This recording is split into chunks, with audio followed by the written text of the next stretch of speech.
इस पे तो देश की जनता ने जनादेश दिया है और वो स्पष्ट हो गया है कि आज देश की जनता इंडिया अलायंस को पार्लियामेंट चुनाव में जो नतीजे आए वो भी उत्साहजनक थे और जिसमें भारतीय जनता पार्टी घट करके 290 पर आ गई थी और आज जो 13 नतीजे आए उसमें 11 में इंडिया अलायंस को जीत मिली है। ये जनादेश है भारत की जनता का और हम उनको बहुत बहुत बधाई देते हैं, इंडिया अलायंस को बहुत बहुत बधाई देते हैं। और जो सबसे महत्वपूर्ण बात है इस नतीजे में कि बद्रीनाथ में, देवभूमि में जो 2 सीटों पे उपचुनाव हुए वहाँ पे दोनों पर कांग्रेस के प्रत्याशी की जीत हुई है। खासकर बद्रीनाथ पे, बद्रीनाथ वो स्थल है जहाँ पे विष्णु जी का स्थान है।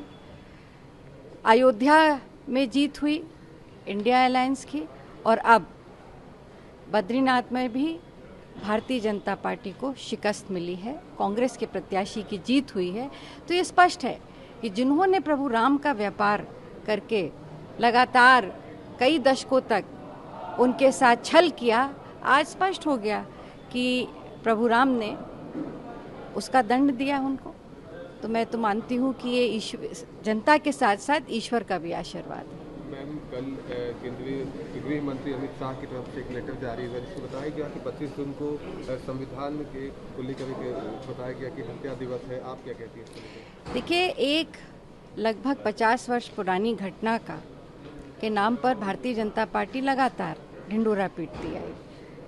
लगातार उन्होंने उसके ऊपर राजनीति करी, जबकि उसके बाद कई सारे चुनाव हुए हैं। पार्लियामेंट के भी चुनाव हुए 50 वर्षों में, राज्य के चुनाव हुए और स्वाभाविक है कि देश की जनता ने और प्रदेशों की जनता ने उसको मुद्दा नहीं माना, इमरजेंसी को मुद्दा नहीं माना। पर हाँ, भारतीय जनता पार्टी में अब राम का मुद्दा समाप्त हो गया तब उन्होंने इसको मुद्दा बना लिया। दुर्भाग्य है कि उन्होंने एक दिन संविधान हत्या दिवस मनाया है। मैं तो ये कहूँगी कि 10 साल में मोदी सरकार में जिस तरह से संविधान की रोज़ हत्या हुई है, जिस तरह से सभी संगठनों का विघटन करती गई सरकार, मोदी सरकार, तो ये संविधान हत्या युग है। जो मोदी का 10 साल का कार्यकाल है उसको मैं संविधान हत्या युग कहूँगी। मैम, बीजेपी के नेता और उत्तर प्रदेश सरकार के पूर्व मंत्री मोती सिंह का एक बयान आया है। उन्होंने कहा है कि 42 साल की राजनीतिक जीवन में इतना ज़्यादा भ्रष्टाचार ब्लॉक स्तर और तमाम जगहों पर नहीं देखा। इसको लेकर देखिए, मोती सिंह जी मेरे ज़िले से ही हैं और एक बड़े परिपक्व नेता हैं। कई बार विधानसभा विधान परिषद के सदस्य भी रहे, मंत्रिमंडल के भी कैबिनेट मंत्री रहे।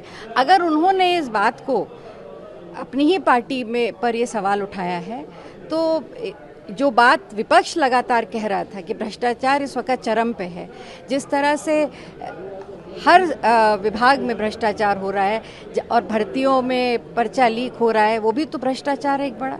तो हर तरह के भ्रष्टाचार इस सरकार में चरम पे है और आज उस पर उन्हीं के वरिष्ठ सदस्य ने मोहर लगा दी है।